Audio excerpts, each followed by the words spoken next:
Have you ever experienced this? You buy at the golden cross of MACD and the market then begin to go down, or the price will start to constantly go up after you decided to short. Is MACD an inaccurate indicator? Of course no. This video will lead you to witness a miracle. Only one step to tell you the right interpretation of MACD and help you to improve your trading win rate. Hi, I'm Alice. If this is the first time you watch my video, welcome to subscribe me. There's more useful technical analysis strategies videos in my channel. Okay, let's jump into the point. The full name of MACD is Moving Average Convergence Divergence, which is a trend following momentum indicator. According to Dow theory, there are three types of trend: long-term, medium-term, and short-term trend. Many investors only care about short-term trend and ignore long-term and medium-term trends. And that is the problem. The short-term trend is constantly changing, so the golden cross and death cross of MACD are frequently appearing. In this case, it's hard to reach a high success rate. But look at this chart. We can clearly discover that buying success rate almost reached 100% according to the golden cross in daily chart. However, if we short at the death cross, the win rate is almost zero.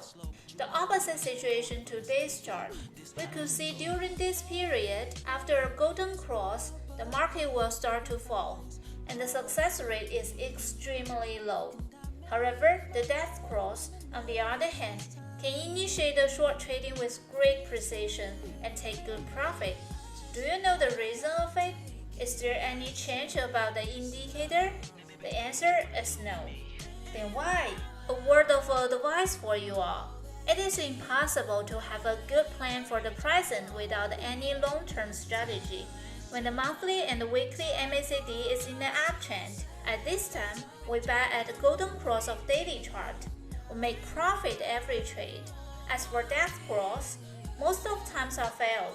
When it comes to a downtrend, it got completely opposite performance. Every short trade at death cross are succeed, and buying trade are failed. Here I use the daily, weekly, and monthly chart, but if this come to a day trade, you can change them in minute charts, like 50 minutes for short term, 1 hour for medium term, and 4 hours for long term. So now you know how to improve your trading win rate of MACD strategy. Pay more attention to the medium term and long term trend. And then initiate a trend following trade, buy at uptrend and short at downtrend. From 1 to 10, which score would you like to give to today's video? I would be really appreciate if you could leave me your mark on the comment area. I will make more welcomed video according to your response. Okay, if you think my video is helpful, subscribe my channel, hit the bell icon so you will be notified each time we upload, and leave us a like to show your support. I will see you next time. Bye!